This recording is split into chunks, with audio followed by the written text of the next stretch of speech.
And when God says something, it's done. No one can ever be able to change what God has already placed, put, created, stamped, sealed. So it is not good for man to be alone. I will make him a helper comparable to him. Who is this man? Adam. And who is the helper? Eve. Who is the helper? Eve. A small bit of information for you along the way. Our mother Eve was only called or named Eve after being deposed from the Garden of Eden by God himself, along with Adam.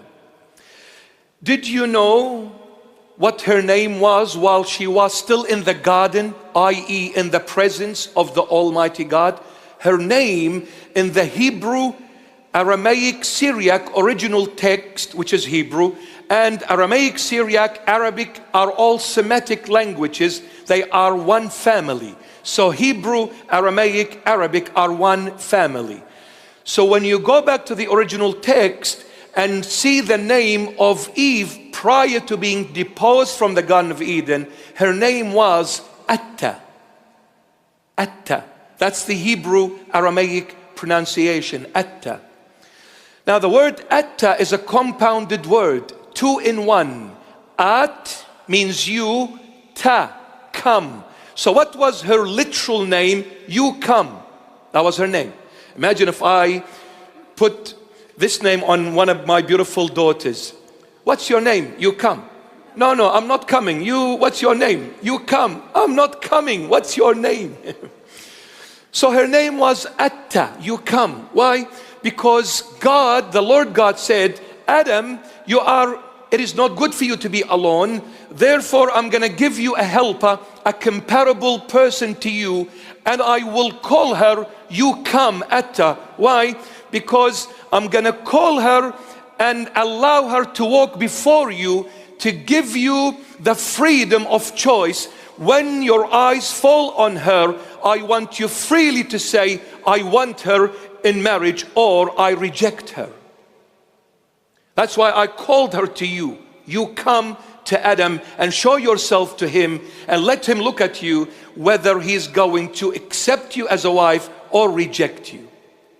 So that was her name. When they were kicked out of the garden, she was called Eve, the mother of all life. The mother of all life. It is not good for man to be alone. Now the word alone, we may think it is just, I'm just lonely. No. Alone is an abbreviation of all in one. Alone is all in one. It is not good for Adam, for all the human race to remain in you. I need to bring the human race out of you, multiply, increase, and fill the whole earth. So the entire human race was in Adam. It is not good for man to be all in one. You cannot remain in Adam. I need to bring you out. And in order to bring you out, I will give you a helper comparable to you. I'll give you a woman. Now a woman is a man with a womb.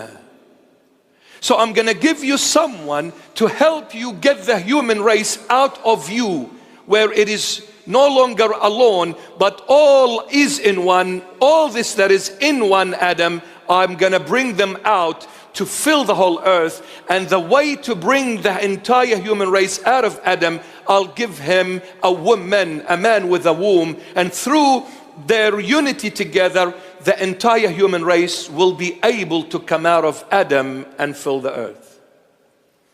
So he gave Adam and Eve, never ever Adam and Steve.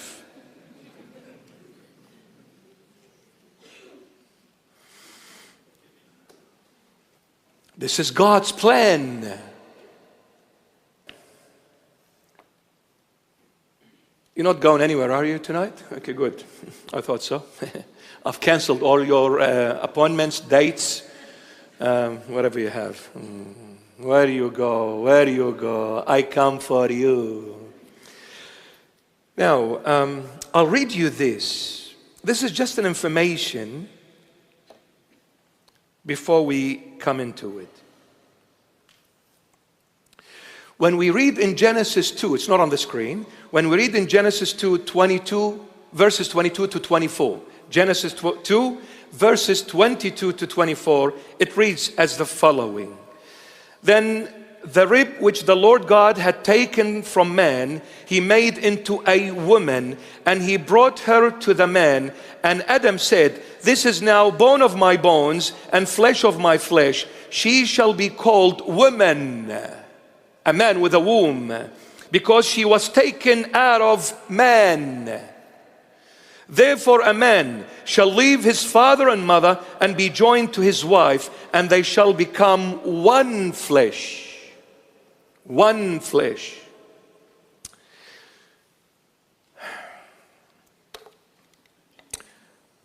When God came to bring the woman out of the man, or Eve or Atta out of Adam, he put him, some say to sleep, full anesthetic, or it was a local anesthetic. Now whether it was full or local, it's really doesn't matter that much, as much it matters what God had done. Amazing. So he comes to Adam and takes one of the ribs. According to the church fathers, they say he took the rib from the left side of Adam, one of the ribs from the left side, and then he took that rib across the chest, over the heart, and brought that rib to the right side and made a woman for the man. Now, biblically speaking, left side means weakness, right side means strength, support, sustainability. Now, when he brought the rib from the left side, he said to Adam, as long as you stay alone, you're weak. You need someone to help you. I'll give him a helper comparable to him. You need someone to help you, to support you, to sustain you, to be there for you in every moment of your life, because alone you will never make it. You need a helper. So that's why I took the rib from your weakness, the left side, and then I created a woman and put her on the right hand of you. When we marry a couple in our church, I'm not talking about how things happen in other churches. When we marry a couple in our church, the bride always stands at the right side of the groom, not the left. At the right side. Because she is his strength. Without her, he cannot make it. He cannot. This is God. So now, the rib came over the heart. Why the heart? Medically speaking, there is a very thin layer of skin that sits on the heart, works as a radiator in a vehicle. Imagine if the engine is running 24/7 non-stop. What will happen to it? It will overheat eventually if there was some sort of a way of cooling down that hot engine. The cooling down of the engine is the radiator. So what does it mean? The woman is that radiator for the man's heart. When he is down, her role is to lift him up. When he is crying, she needs to comfort him. She is the helper. She is the helper. Not the nag, nag, nag. If the woman keeps on nagging, she will destroy her man. When he acts like a baby, you need to look after the baby, not say, pack your bag and go to mama. You cannot do that. You're there to comfort this baby. And don't men love it to act as babies in front of their wives?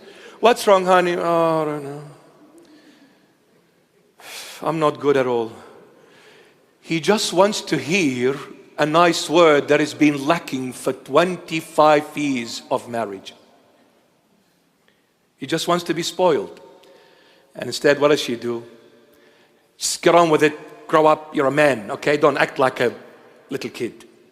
You just broke his heart, poor thing.